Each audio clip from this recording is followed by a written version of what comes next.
LG Manoj Sinha की बात करें तो एक और ऐतिहासिक फैसला लिया गया है। ये बड़ा बदलाव जो है उन्होंने किया है आपकी रिटायरमेंट एज को लेकर। जी हाँ, अगर आप सरकारी मुलाजिम हैं तो आपके लिए एक खबर जो है वो काफी इंपॉर्टेंट रहने वाली है, क्योंकि जितनी भी यूनिवर्सिटीज के अंदर फैकल्टी काम करती थी पहले उनकी जो उम्र सीमा थी उसे तय किया गया था सरकार द्वारा, और सरकार चाहती थी कि आप उसी सीमा के तहत जो है वो रिटायर हो जाए। पहले 62 हुआ करती थी, अब 3 साल का एक्सटेंशन दे दिया गया है। जी हाँ, 62 से बढ़ाकर इसे 65 कर दिया गया है। जितनी भी यूनिवर्सिटीज जम्मू के अंदर है, जम्मू कश्मीर के अंदर है, उन सब के जितनी फैकल्टी काम कर रही है उन सब की उम्र को बढ़ा दिया गया है। अब रिटायरमेंट एज जो है वो 62 के बजाय 65 कर दी गई है। तो ये फैसला तत्काल रूप से लागू कर दिया गया है। इससे सीधा प्रभाव जो है यूनिवर्सिटी के अंदर पड़ेगा, और जितने भी जो वेकेंट पोस्ट रहती है, क्योंकि जो रिटायरमेंट हो जाती है उसके बाद एक प्रोसेस रहता है कि न्यू एडवर्टाइजमेंट करवाई जाए, फिर रिक्रूटमेंट करवाई जाए और उस पोस्ट को जो है फिलअप किया जाए। लेकिन अब इस फैसले के बाद जो है वो शख्स जो इतने सालों से यूनिवर्सिटी में पढ़ा रहा है उसे 3 साल का और मौका मिलेगा और यूनिवर्सिटी पास आएगा। लेकिन दूसरी तरफ जो लोग आशा उम्मीद करते हैं कि हम यूनिवर्सिटी के अंदर जो है वो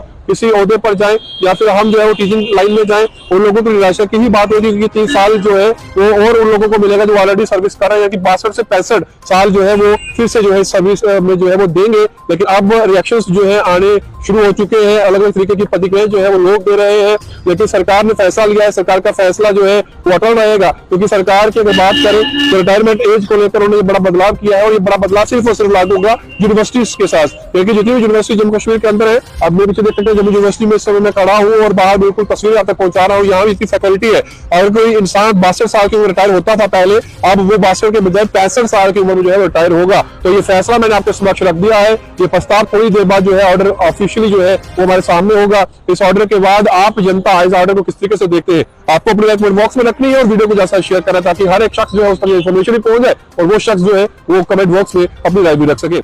जी हाँ, अगर आप सरकारी मुलाजिम हैं तो आपके लिए एक खबर जो है वो काफी इंपॉर्टेंट रहने वाली है, क्योंकि जितनी भी यूनिवर्सिटीज के अंदर फैकल्टी काम करती थी पहले उनकी जो उम्र सीमा थी उसे तय किया गया था सरकार द्वारा, और सरकार चाहती थी कि आप उसी सीमा के तहत जो है वो रिटायर हो जाए। पहले 62 हुआ करती थी, अब 3 साल का एक्सटेंशन दे दिया गया है। जी हाँ, 62 से बढ़ाकर इसे 65 कर दिया गया है। जितनी भी यूनिवर्सिटीज जम्मू के अंदर है, जम्मू कश्मीर के अंदर है, उन सब के जितनी फैकल्टी काम कर रही है उन सब की उम्र को बढ़ा दिया गया है। अब रिटायरमेंट एज जो है वो 62 के बजाय 65 कर दी गई है। तो ये फैसला तत्काल रूप से लागू कर दिया गया है। इससे सीधा प्रभाव जो है यूनिवर्सिटी के अंदर पड़ेगा, और जितने भी जो वेकेंट पोस्ट रहती है, क्योंकि जो रिटायरमेंट हो जाती है उसके बाद एक प्रोसेस रहता है कि न्यू एडवर्टाइजमेंट करवाई जाए, फिर रिक्रूटमेंट करवाई जाए और उस पोस्ट को जो है फिलअप किया जाए। लेकिन अब इस फैसले के बाद जो है वो शख्स जो इतने सालों से यूनिवर्सिटी में पढ़ा रहा है उसे 3 साल का और मौका मिलेगा और यूनिवर्सिटी पास आएगा। लेकिन दूसरी तरफ जो लोग आशा उम्मीद करते हैं कि हम यूनिवर्सिटी के अंदर जो है वो किसी ओहदे पर जाएं या फिर हम जो है वो टीचिंग लाइन में जाएं, उन लोगों की निराशा की ही बात होगी, क्योंकि 3 साल जो है वो और उन लोगों को मिलेगा जो ऑलरेडी सर्विस कर रहे हैं, कि 62 से 65 साल।